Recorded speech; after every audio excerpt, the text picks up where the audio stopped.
Shalom adik-adik semuanya, selamat hari Minggu.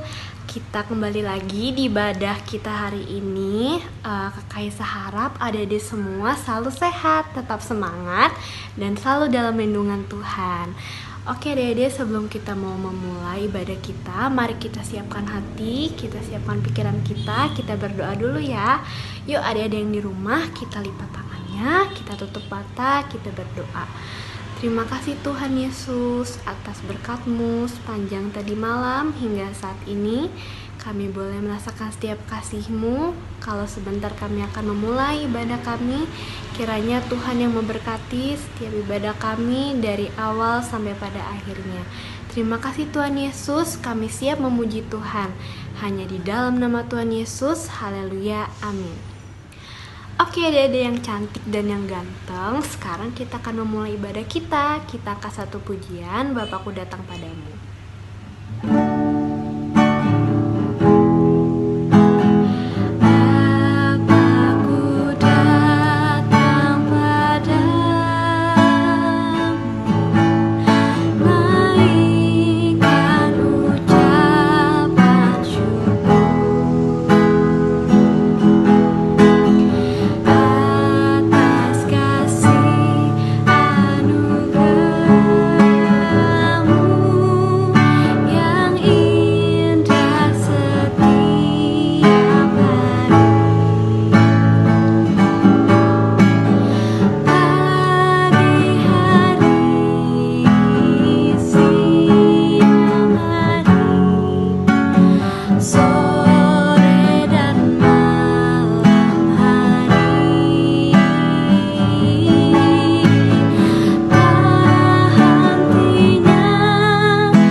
Adik-adik semuanya, sekarang kita akan lanjut ke pujian yang kedua.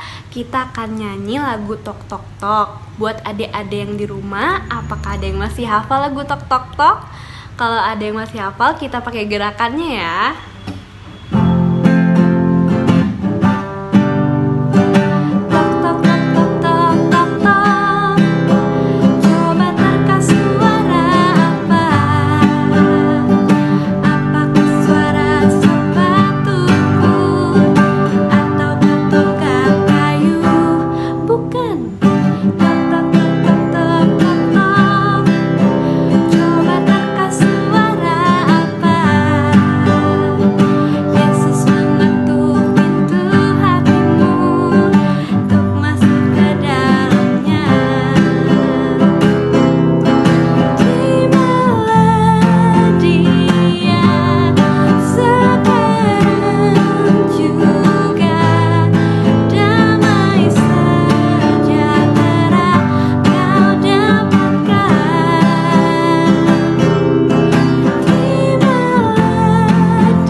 Adik-adik semuanya, sekarang kita akan mendengarkan sebagian dari firman Tuhan.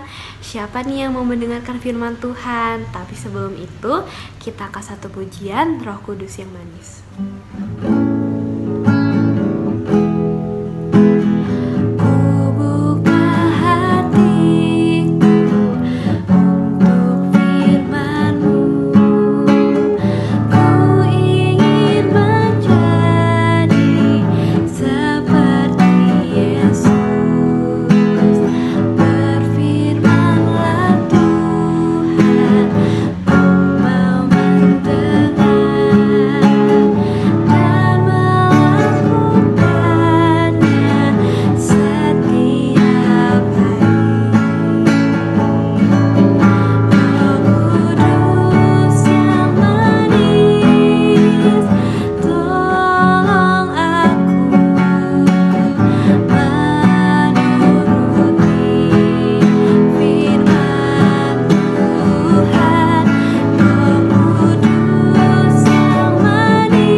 kelas balita dan kelas kecil ya. Nah, hari ini Tante Bora akan bercerita. Judul cerita kita adalah Salomo Minta Hikmat Tuhan. Tapi sebelum kita lebih jauh mendengar cerita ini, yuk kita sama-sama berdoa dulu ya. Terima kasih Bapa di surga. Hari ini Tuhan memberikan kami kesehatan, kekuatan. Tuhan memberikan kami kesempatan untuk kami boleh ibadah sekolah minggu walaupun hanya via online. Kiranya Tuhan memberkati kami supaya cerita yang kami dengar boleh menjadi berkat, menjadi teladan bagi kehidupan kekristenan kami. Terima kasih Bapa di surga, kami siap mendengar cerita hanya di dalam nama Tuhan kami Yesus Kristus. Haleluya. Amin. Nah, hari ini kita akan bercerita bersama-sama, yaitu Salomo meminta hikmat daripada Tuhan. Nah, cerita ini diawali dengan Raja Daud yang sudah tua. Nah, kira-kira siapa ya penggantinya? Raja Daud memiliki 3 anak ya, memiliki 3 orang putra. Yang pertama bernama Absalom. Nah, Absalom ini orangnya gagah, ganteng, rambutnya panjang ya, banyak memiliki kereta-kereta, bahkan kuda-kudanya. Tetapi Absalom ini hatinya tidak baik ya. Ia suka memberontak kepada ayahnya. Dia melawan dan tidak taat kepada ayahnya. Sehingga nantinya Absalom ini akan mati dengan pedang. Nah, kemudian yang kedua, nama anak dari Raja Daud adalah Adonia. Nah, Adonia ini selama hidupnya tidak pernah ditegur atau menerima teguran dari ayahnya. Jadi dia melakukan segala sesuatu sesuai dengan keinginannya sendiri. Akhirnya dia menjadi seorang yang egois, bahkan menjadi seorang yang manja. Tuhan tidak mau memilih Adonia ini untuk menjadi raja karena dia tidak taat, dia selalu memberontak kepada ayahnya. Akhirnya kedua anak dari Raja Daud ini yaitu Absalom dan Adonia, Tuhan tidak memilih mereka untuk menjadi raja. Ada anak Raja Daud yang ketiga yaitu Salomo. Salomo ini sejak kecil sudah dididik oleh seorang nabi yaitu Nabi Nathan. Jadi dari kecil Salomo ini belajar mengasihi Tuhan. Kalau sudah belajar mengasihi Tuhan berarti taat kepada Tuhan ya. Nah, itulah anak yang terbaik, putra yang terbaik. Akhirnya Tuhan berfirman bahwa Salomo lah yang harus menjadi raja pengganti Raja Daud. Nah, akhirnya Raja Daud memanggil Salomo dan berpesan bahwa kamu akan menjadi raja karena Tuhan yang memilihmu. Kamu juga akan memerintah kepada bangsa Israel. Dan kamu juga akan membangun bait suci yang indah. Maka dari itu, lakukanlah pekerjaanmu dengan setia. Lakukanlah pekerjaanmu dengan baik ya. Jangan tinggalkan Tuhan yang sudah memilih engkau. Taat dan setialah kepadanya. Lakukan tugasmu dengan baik. Maka kalau kamu melakukan tugasmu dengan baik, setia kepada Tuhan, maka apapun yang akan kamu lakukan akan berhasil. Nah, akhirnya Raja Daud meninggal, kemudian digantikan oleh Salomo untuk menjadi raja selanjutnya. Nah, anak-anak, ceritanya semakin seru. Karena semakin seru, kita lihat dengan videonya aja ya. Mari anak-anak lipat tangan, buka matanya, dengarkan dengan telinga bagaimana cerita ini selanjutnya. Salomo masih muda dan banyak persoalan yang harus dihadapi. Karena itu, ia membutuhkan nasihat Tuhan. Suatu hari Salomo pergi ke kota Gibeon di pegunungan. Gibeon berjarak kurang lebih 3 jam berjalan kaki dari Yerusalem. Tetapi pasti Salomo sebagai raja muda pergi dengan memakai kereta yang berkuda. Di tempat itu Salomo mempersembahkan 1000 ekor lembu bagi Tuhan sebagai ucapan syukur atas segala pertolongan dan pimpinan Tuhan dalam hidupnya. Tuhan pun melihat kerinduan hati Salomo. Sementara Salomo tidur di Gibeon, Tuhan berbicara kepadanya, "Salomo, mintalah apa saja yang kau kehendaki, akan kuberikan kepadamu." Salomo berkata kepada Tuhan, "Tuhan, berilah hamba kebijaksanaan untuk memimpin umat-Mu, karena hamba masih muda dan belum berpengalaman, supaya hamba dapat membedakan apa yang baik dan yang jahat." Permintaan Salomo ini sangat berarti. Ia meminta dengan tidak mementingkan dirinya sendiri, melainkan untuk kepentingan orang lain. Maka Tuhan menyetujui permintaan Salomo, bahkan Tuhan memberikan lebih dari apa yang ia minta. Di dalam 1 Raja-Raja, pasalnya yang ketiga, ayatnya yang ke-11 sampai ke-14, Tuhan berkata kepada Salomo, "Jadi berfirmanlah Allah kepadanya, oleh karena engkau telah meminta hal yang demikian dan tidak meminta umur panjang atau kekayaan atau nyawa musuhmu, melainkan pengertian untuk memutuskan hukum, maka sesungguhnya aku melakukan sesuai dengan permintaanmu itu.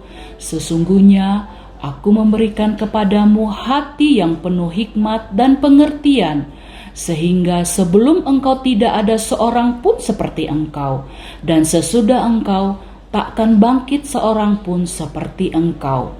Dan juga apa yang tidak kau minta, aku berikan kepadamu, baik kekayaan maupun kemuliaan, sehingga sepanjang umurmu tak akan ada seorang pun seperti engkau di antara raja-raja. Dan jika engkau hidup menurut jalan yang kutunjukkan dan tetap mengikuti segala ketetapan dan perintahku, sama seperti ayahmu Daud, maka aku akan memperpanjang umurmu." Setelah kembali ke Yerusalem, ada 2 orang perempuan dibawa kepada Salomo. Salah satu dari mereka sedang menggendong seorang bayi laki-laki. Kedua wanita itu bertengkar dan berkelahi, dan mereka ingin Raja Salomo memutuskan siapa di antara keduanya yang benar. Perempuan yang tidak menggendong bayi berkata, "Tuanku, kami berdua tinggal di rumah yang sama. Saya melahirkan seorang bayi saat ia ada di sana, dan 3 hari kemudian ia juga melahirkan bayi. Saat itu kami sendiri, oleh orang tidak ada yang lain di dalam rumah. Di malam hari, anak perempuan itu meninggal karena ia menindihnya. Ia bangun di malam itu dan mengambil anak lelaki saya dari sisi saya yang sedang tertidur, dan ia menggantikannya dengan bayinya yang sudah mati. Dan ketika saya bangun di pagi hari dan memperhatikan bayi itu, saya menyadari bahwa itu bukan bayi saya." Perempuan yang menggendong bayi laki-laki itu kemudian berseru, "Anak itu, yang hidup itu adalah anakku. Yang sudah mati itu miliknya." Tapi perempuan yang satu tetap bertahan, "Tidak, anak yang hidup itu ada milikku. Yang mati itu milikmu." Raja Salomo memperhatikan kedua perempuan itu berbicara. Kemudian ia berkata, "Ambilkan pedang." Ketika pedang itu dibawa ke hadapan raja, raja bertitah, "Penggalah anak yang hidup itu menjadi 2, dan berikanlah kepada kedua perempuan itu masing-masing setengah." Seketika perempuan pertama berseru, "Ya tuanku, berikanlah kepadanya bayi yang hidup itu, jangan membunuhnya." Tetapi perempuan yang satunya berkata, "Penggal aja bayi itu menjadi 2, supaya tidak ada lagi dari kami yang akan memilikinya." Raja Salomo bangkit dari tahtanya dan berkata, bayi itu adalah milik perempuan yang pertama. Dialah ibunya. Oleh karena ia mengasihi bayi itu. Kemudian ia bertitah, berikanlah bayi yang hidup itu kepada perempuan yang pertama. Jangan membunuhnya. Ia adalah ibunya. Ketika orang-orang mendengar keputusan raja yang penuh hikmat itu, mereka sangat takjub oleh karena mereka melihat bahwa Allah telah memberikan hikmat untuk menghakimi dengan adil. Nah, anak-anak, bagaimana ceritanya? Seru ya? Tuh, Raja Salomo yang sudah mendapat hikmat daripada Tuhan boleh menyelesaikan satu perkara yang besar, yaitu dia sudah memberikan satu keadilan buat dua orang ibu yang memperebutkan seorang bayi. Nah, ceritanya bagus ya, bisa menjadi teladan buat kita semua bahwa di dalam kehidupan kita, baik anak-anak sekolah minggu maupun tante yang sudah dewasa, mengajarkan bahwa Tuhan akan memberi hikmat dan pengertian kepada yang meminta, baik anak-anak sekolah minggu maupun Tante Bora. Coba boleh meminta hikmat daripada Tuhan. Bagaimana caranya ya Tante kita untuk bisa mendapatkan hikmat? Kita datang kepada Tuhan, kita berdoa, meminta dengan sungguh-sungguh kepada Tuhan, karena Tuhan adalah satu-satunya sumber hikmat dan pengertian di dalam kehidupan kita. Ya, puji Tuhan ya. Semoga anak-anak dapat diberkati dengan cerita kita hari ini. Dan sebelum menutup ibadah sekolah minggu kelas batita dan kecil pada hari ini, Tante punya ayat hafalan ya. Terdapat di dalam Amsal pasal ke-9 ayatnya 10 bagian A ya. Amsal 9 ayat 10 bagian A. Bunyinya, permulaan daripada hikmat adalah takut akan Tuhan. Kiranya anak-anak untuk memulai ingin memiliki hikmat datangnya daripada Tuhan, mari kita takut kepada Tuhan, taat dan setia. Pasti Tuhan akan memberikan hikmat kebijaksanaan di dalam segala aspek kehidupan kita. Ya, demikian cerita Tante. Tuhan Yesus memberkati kita semua. Shalom. Adik-adik semuanya, kita telah mendengarkan sebagian dari firman Tuhan. Kita akan menutup ibadah kita. Sebelum itu kita mau berdoa. Mari adik-adik semua siapkan hati, siapkan pikiran, lipat tangannya, tutup matanya, kita berdoa. Terima kasih Tuhan Yesus atas perlindungan-Mu, atas kebaikan-Mu. Kami boleh menyelesaikan ibadah ini dengan baik Tuhan. Biarlah firman yang telah kami dengar tadi bisa menjadi kekuatan, bisa menjadi pembelajaran bagi kita semua Tuhan. Juga untuk Tante Bora yang telah membawa kita dalam firman. Biarlah Tante Bora semakin diberkati dalam pelayanannya Tuhan. Juga firman yang telah disampaikan bisa menjadi rema bagi setiap kehidupan kita Tuhan. Agar kita bisa selalu menerapkan firman Tuhan dalam setiap kehidupan kita. Terima kasih Tuhan, inilah doa anak-Mu, hanya di dalam nama Tuhan Yesus kami sudah berdoa dan mengucap syukur. Haleluya, amin.